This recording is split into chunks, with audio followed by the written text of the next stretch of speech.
Hi, my name is Sam Wittchen, and I have a recycling problem. I'm not sure when it started, but I suspect it was genetic. My grandmother, a Depression-era kid, saved and reused everything.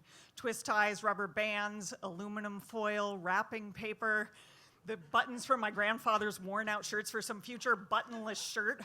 My mom washed and reused Ziploc bags. We even had a special drying rack for them. I'd go to the beverage distributor each week with my dad, and we'd pick up cases of Coke and returnable bottles that we'd swap the next week for full ones. And of course, we recycled at home. When I moved to Philadelphia in 2001, it was tough to be hooked on recycling. But then Michael Nutter became mayor, and suddenly I could get my recycling fix every week. Recycling was my way to self-medicate my climate anxiety, and soon I was flirting with its cousins, reuse, repair, and compost.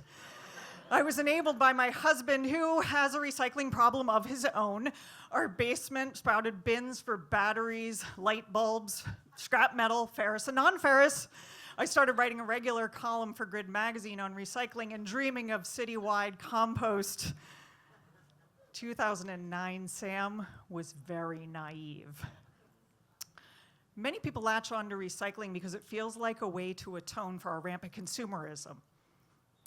And yeah, sure, I can wash a few bottles before I throw them in the blue bin each week, but being a Philadelphian who loves to recycle is a little bit like being a Philly sports fan. Each new season brings a fresh possibility of heartbreak. So when recycling fell apart in 2020 in Philly, there were a lot of people who felt betrayed and hopeless. And the city was quick to shift the blame to anything they could think of. China, pandemic, bad weather, hey, aliens, why not?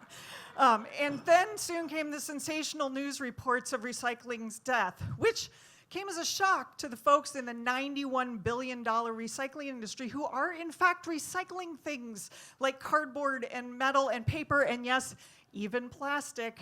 Reports of recycling's death have been greatly exaggerated.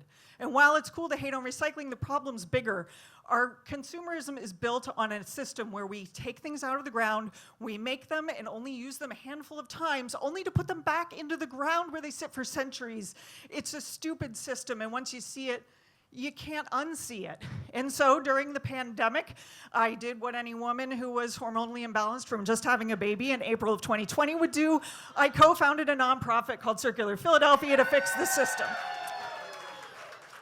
Enter the solution, the circular economy, which reimagines our linear system as a continuous loop where we design out waste, we keep materials in circulation, and we share resources.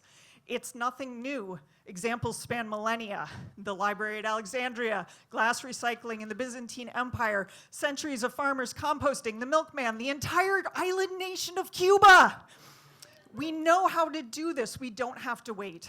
We know how to compost, how to repair and reuse things, how to make producers take back things at the end of their useful life, how to penalize companies that overproduce wasteful goods, how to fix our recycling infrastructure.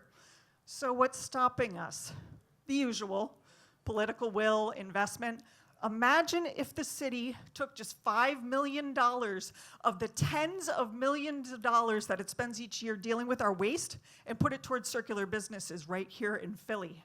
Businesses like Bennett and Circle Compost that collect food waste, Fab Scrap and the Resource Exchange that deal with textile waste, Revolution Recovery recycles construction debris, Rego rehomes furniture.